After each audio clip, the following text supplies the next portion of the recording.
আসসালামু আলাইকুম, আশা করি সকলে ভালো আছেন। আজকে আমাদের উপন্যাস পাশে থেকে অজানা লেখিকা সানজিদা তৃতীয় পাঠ। দুপুর গড়িয়ে বিকাল হয়ে গেল। সবাই নিজেদের মতো খেলা করছে মাঠে, কিন্তু আরুষা মন খারাপ করে একটা গাছের নিচে বসেছিল। আর এদিক দিয়ে প্রিয়াশা সারা মাঠ আরুষাকে খুঁজতে খুঁজতে হয়রান হয়ে গেছে, তাই একটু দাঁড়িয়ে গেল। সামনে চোখ পড়তে দেখে আরুষা মন খারাপ করে বসে আছে। প্রিয়াশা আরুষার কাছে গিয়ে বলে, কিরে, কি হয়েছে তোর? আরুষা, পরীক্ষা নিয়ে খুব চিন্তা হচ্ছে রে। প্রিয়াশা, কেন, তোর আবার কিসের চিন্তা? আরুষা, আমি গণিত সাবজেক্টটা একটু কম বুঝি। প্রিয়াশা, এতক্ষণে তুই এই কথা বলছিস, আর 15 দিন পর তো পরীক্ষা। আরুষা, এখন কি করব? প্রিয়াশা, তুই গণিত সাবজেক্টটা কারো কাছে বুঝ। আরুষা, কিন্তু বোঝা যায়, কিন্তু কার কাছে বুঝবো?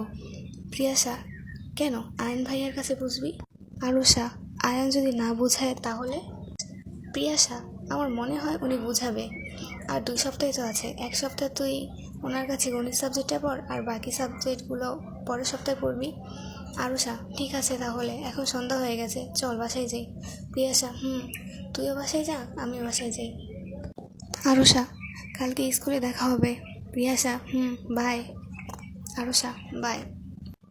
আহমদ শিকদার সন্ধ্যাবেলা চেয়ারে বসে কিছু হিসাব করছিল। ওই সময় দরজায় কে যেন বেল বাজায়। আহমদ শিকদার শাহিদা বেগমকে বলে, দেখো তো কে যেন এসেছে।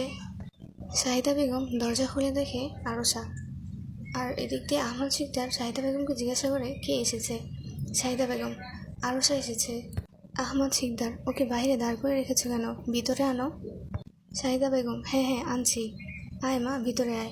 আরুষা, আসলে আন্টি, আমি একটু গণিত সাবজেক্টটা বুঝি না তো, তাই বুঝতে এসেছি। শাহিদা বেগম, আয়নের কাছে বুঝতে এসেছিস? আরুষা, আহমদ শিকদার, ও, তুই ওর কাছে বুঝতে এসেছিস? ও কি পড়াশোনা করে নাকি? শাহিদা বেগম, তুমি চুপ করো তো। এমনি যা তা সবসময় সারাক্ষণ খালি ছেলেটাকে বকতেই থাকো, বকতেই থাকো। আর ও কি এমনি এমনি ক্লাসে ফার্স্ট হয় নাকি? আহমদ শিকদার, তাহলে পড়ালেখা করার জন্য যে কতদিন ধরে বলছি বিদেশে পড়াশোনা করার জন্য পাঠাও, তার বেলা? শাহিদা বেগম, আরুষা, যা তো মা, তুই উপরে যা, ও উপরের রুমে আছে। আরুষা, ঠিক আছে। আরুষা উপরের রুমে যেয়ে দেখে আয়ন চেয়ারে বসে পড়ালেখা করছে। আরুষা আয়নকে বলে, আসতে পারি? আয়ন পিছন দিকে তাকিয়ে বলে, ও, তুই এসেছিস? আর এই সময় যে? আরুষা, কেন, আসতে পারি না? আয়ন, না, সেরকম কিছু না।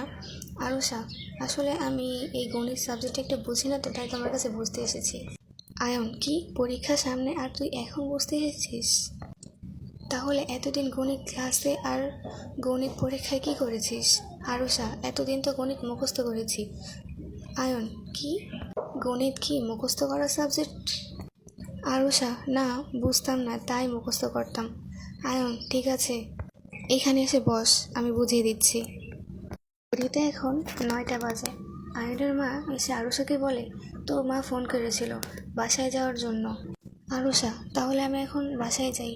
শাহিদা বেগম, খাবার খেয়ে যা। আরুষা, না আন্টি, মা চিন্তা করবে, পরে একদিন খাবো। শাহিদা বেগম, ঠিক আছে। এই বলে শাহিদা বেগম রুম থেকে চলে গেল। আয়ন, বুঝেছিস গণিত? আরুষা, হ্যাঁ বুঝেছি।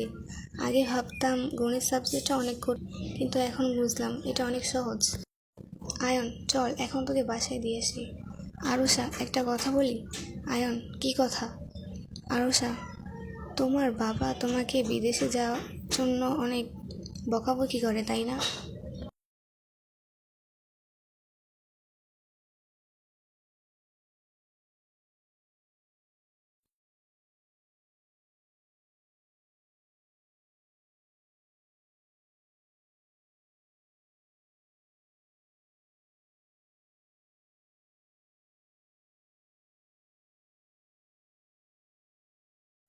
আয়ন, পরীক্ষার প্রস্তুতি কেমন? আরুষা,